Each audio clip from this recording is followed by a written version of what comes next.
In this Thought for the Week, we simply ask one question.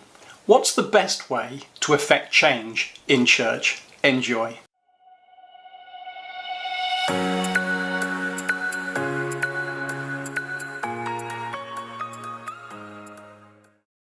Do you know, over the years, as I've looked to encourage change in the context of church, I've found myself torn between two ways of doing so. The first is to encourage incremental change. You know, those little steps that enable a church to move from where it is to where it needs to be. It's gradual change. It's change that sometimes seems almost imperceptible. A friend of mine on one occasion wanted to change the nature and the setup of his platform on a Sunday morning, and instead of moving the communion table from the middle to the side in one big leap, he decided that he was going to move it almost an inch at a time.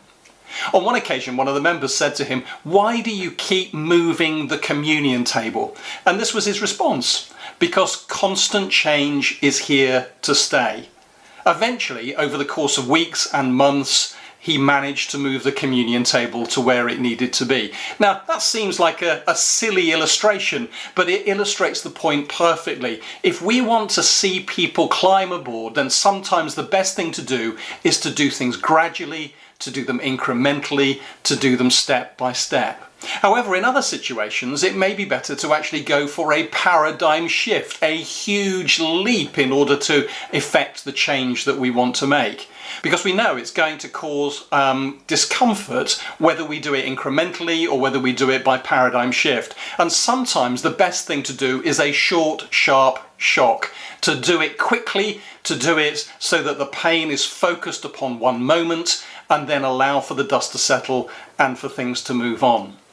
Now, I find myself so often in church leadership wondering whether actually this is a situation which requires incremental change or whether it's a situation that needs a paradigm shift. And sometimes, I have to be honest, in my impatience, I would prefer to go for the paradigm shift. But I recognise that sometimes that's not the best thing to do.